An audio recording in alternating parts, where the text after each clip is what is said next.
دا غرونه چې راواخلې دا ګر له کویلو له کرومایډ له میګنسایډ له فلوراید یعنی څه نومونه در واخلم چې 28 قسم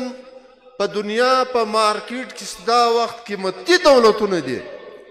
دا ستا غرونه په ډک دي او موږ دلته نیستۍ داسې په مخه اخیستي یو موږ دلته خلک پکې رالګیا دي چې یو قوم والا ته وایي چې دا بل قوم وخوړلې یو تربره ته وایي چې دا بل تربور وخوړلې موږ یو چا نه یو خوړلې موږ خپلې بې اتفاقي خوړلې یو موږ خپلې کم عقلي خوړلې یو راسئ ټولو پښتنو افغانان ته وایي سره یو سئ دشمن مه نه پرېږدئ دشمن ستا پر وسایل باندې نظر دی او دا ستا وسایل دپاره د یو داسې ماحول درته جوړوي چې له تا به خاوندګلوي پاته وي ته به پر دې شکرداره چې های سیندیانو پښتانه بچان چې د کراچۍ کچرې ټولولې دا یې پر عامه کل راوایستل های په پنجاب کې سیرړۍ چلوي دا پنجابیانو په مخ کل راوایستل او دلته بې شماره ستا آبادي ځوانان بچان د دې دپاره ته کم پروګرام لري ته چیش لرې ستا د رزقو د روزۍ ذریعه به چیش وي دا چمن کې سپرلت ناست دی په دا زراو انسانان لکاو انسانان د رزق روزي ذریعه دا ده چې ته دلته په چمن کې دا رزق روزي پربنده کې ته هلته په کراچۍ کې خلک راواخلې پښتانه بچان کاروباریان ته له پنجابه پس راواخلې دا به کوي دلته چیش ستا پر غرو باندې چې چیرې دولت پروت دی د دې نقشې ګر په اسلام آباد کې پرتې دي د دې غرو په نسو کې کم دولتونه پراته دي که دغه زموږ په واک و اختیار پر خپل وطن پیدا کو او دا په خپل کنټرول کې واخو که بیا له پنجابه یو سرمایهدار راځي یا له عربو راځي یا له یورپ راځي د دې وطن د وسایلو مالک به ته وې ته به یې ها موږ سره هغه توان هغه ټکنالوژي فی الحال نسته چې هغه د مځکې له نسو څخه په ډېر جدید ماینینګ سیسټم باندې دغه غرونه سره وشیندي او هغه دولتونه راوباسي نو ته به د دنیا تر ټولو امیرترینه ملک کوم یې ته به دنیا ته امدادونه ورکوې لیکن بدقسمتي دا ده چې موږ سر نه خلاصو گفتم نشستم برخاستم دا مه کواسته او پښتنو او ځوانانو او سپین ږیرو د یوې غلطۍ ګنجایش نشته درته مه کوئ دا نور پښتانه چې نن د سوشل میډیا له لارې اوري په کلو کې دي یا ماښام ټایم ور پیدا سوی ویډیو وکته هغو ته زموږ له دې جلسې د خان شهید 50 تلل د دې جلسې له لارې دوی ته دا خواست دی سره یو سئ اتفاق وکړئ وطن خپل کړئ په وطن کې خپل بچان ته ښه ژوند پیدا کړئ چې بچان مو په دې وطن کې د سیالۍ ژوند تر کړي پښتون باندې دوی لګیا دي پنجاب او دا پر لګیا دي چې دوی دا ستا وسایل لوټي، د لوټلې طریقه یې جوړه کړې ده. یو وار به پر تا مهنګایي راولي، پر تا به بېروزګاري راولي، پر تا به چمن باډر بندوي، ستا ځوانان کاروباریان به له پنجاب او له سینده راواسي، تا به پر دې شکرداره کوي. بله ورځ به د چایو کاغذ په لاس وي، د مسلم باغ پر غره او د ژوبو د لورلایي یا د چمن چې دالته پلانی شی دی، ما دغه الاټمنټ راوړی دی، موږ به شکر دی الحمدلله له کراچۍ خې راویستلو، لیکن د کور له څنګه خدای مزدوري راکړه. آیا موږ مزدور قوم یو؟ زموږ به قسمت دا مزدوري وي؟ زموږ دا ځوان بچیان تنکي ځوانان دا به له موره پلاره ورک وي، هلته به د پنجابي او د سندي ډنډې خوري. د دې دپاره خدای پیدا کړی یو. الله پاک په قرآن عظیم کې دا فرمان دی چې نه بدلوم د هغه قوم حالت چې کم قوم د خپل حالت د بدلولو په خپله کوشش نه کوي. ستا د حالت د بدلولو کوشش به ته په خپله کوې او له دې لارې به یې کوې او تر دې بیرغ لاندې به یې کوې. هو هغه لار چې خانشهي در ښوولې ده، پر هغه لار به ځې، بیا به ته یو سیال کوم په طور خپل وجود پر دې وطن برقراره ساتې. او که ستا دا ناپوهي بې اتفاقي روانه وه، نو هغه شی زه په سترګو وینم چې زما او ستا د ځوانانو په لاس کې به یا دوی کلاشینکوف ورکوي یا به بیلچه ورکوي.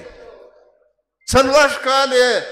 50 کاله تا ته کلاشینکوف درکړي په لاس، تا ټول لر بر افغان در بدره کوي، کونډ یتیمان. اوس یې لږ پښتنو دا هغه کله چې دا کلاشینکوف دا وطن ته ډېر لوی نقصان ورسوي. اوس پر تا ما درته لوږه او بېروزګاري، بیا به دی ته راځي او ته به پر دې شکرداره یې چې شکر دی زما او بچي ته خدای د کور له څنګه مزدوري ورکړه. اوس دا په کوم حدیث کې راغلی دي چې پښتون به تر قیامته پورې مزدور وي؟ پښتون خو هغه قوم وي چې احمدشاه بابا، میرویس نیکه پر ټول هندوستان باچهي کوله. نن څه بلیا وولو، څه پیښه وسوه چې نن پښتون د خپل 2 وختو په وچه ډوډۍ حیران دی. دفتر ته داسې ځوانان راځي چې تعلیم یې کړی وي، ډګري یې پساوي وي، فیس پر پاته وي، یا چې دا فیس نه وي جمع سوی موږ ډګري نه درکړو. یار په ډېر مشکل حالات کې موږ تعلیم ورکوو، بیا د فیس پیسې نه لري، د خپل ډګري د راایستلو پیسې نه لري. نو د دې قوم انجام به ډېر خراب وي. اوس داسې ښکاره کېږي، اوس داسې رڼا راپورته سوې ده، د سارګا رڼا ده چې انشاءالله چې دا نن په کومه جذبه او په کم تعداد تاسو په دغه نیستي کې دغه جلسې ته د خپل مشرانو د غږ اورېدلو دپاره راغلي یاستئ. دا مجلس په غوږو کې او په خپل دماغ کې محفوظه کړئ. اوس تاسې میسنجرز یاستئ، میسنجر ته د مشرانو مجلس واورېدئ، ته یې اوس لاړئ کورو ته، کلو ته، پکار دی چې دا مجلس هلته پاته خلک هلته خپله مورکۍ خوندکۍ کشران سپین ږیري پر کور پاته چې دغه په کوټه کې دون انسانان سره راټول سوي وو د پښتانه خبرې د پښتانه د حقوق خبرې کوله موږ دغون غني وطن یو موږ دغون وسایل لرو دغه خبرې کولې او هغه وایي که موږ اتفاق وکړي موږ به د دنیا امرترینه قوم یو او دی دغسې تاسې په رښتیا سره یو سئ یو موټی سئ انشاءالله ستا وسایل دا د غرو نسونه په دې کې سره زر پراته دي سره زر لیکن پر هر ځای چې یو شی پیدا سي هلته سهار چې راپورته سي یو کمره چوکۍ پر جوړ سوي کې وي هلکه دا څوک راغلي دي دا خو سکیورټي فورسز راغلي دي دلته دهشتګردان راغلي دي دهشتګردان نه دي راغلي دهشتګردان هغه وسایل دی چې تر دې غونډۍ لاندې پراته دي نو د دشمن په ارادو پکار دی زیاتره سر خلاص او د خپل اتحاد له لارې دا خپل وطن خپل کو نو زموږ به الله پاک دا ټولې ستړي ختم کړي داسې وغورځېدم چې هغه سړل سوي سره یو ځای سوي دي پښتونخوا نیشنل عوامي پارټۍ نوم یې ځان ته کړی دی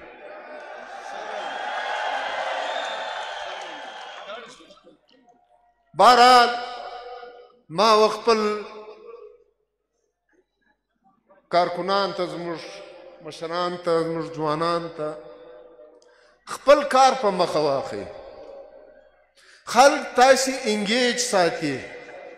نه داسې څه اوتې بوتې ویی دی هره سندره چې ویی دی ته خپل کار پر مخ وړئ او هغه مجلس بیا درته کوم چې د بدو شکنځاو جوابه په شکنځا نه کوئ شکنځا نه سکول غواړي نه یونیورسټي غواړي نه چیش غواړي دا بېدبي ما دا د نس هوا د چې راووایې باسي تر خوله زموږ کارکنان به تر نور کارکنان بلکل جلا وي خویونه به ښکاره وي عمل څخه به دا ښکاره وي چې مور پلار دا فخر په وکړي چې زما بچی په داسې پارټۍ کې ده چې هغه مشران داسې روزنه ورکړې ده چې هغه له نورې دنیا تر ځوانان ښکاره دي نو وخت کم دی د ژمي ورځې دي مشر به مجلس کوي بس دا خواست کو چې و دې کار ته ملا وتړئ نور کښېنستنګ ډېر لوی غفلت دی نور غفلت کول د دې قوم دپاره تباهي ده یو سوی کار په مخه کوي دا لښکر پر مخ روان کوي انشاءالله د دنیا یو طاقت ستی مخ نسي ګرځولی ډېره مننه کور ولره په تاریخ کې مېړنی د خان شهید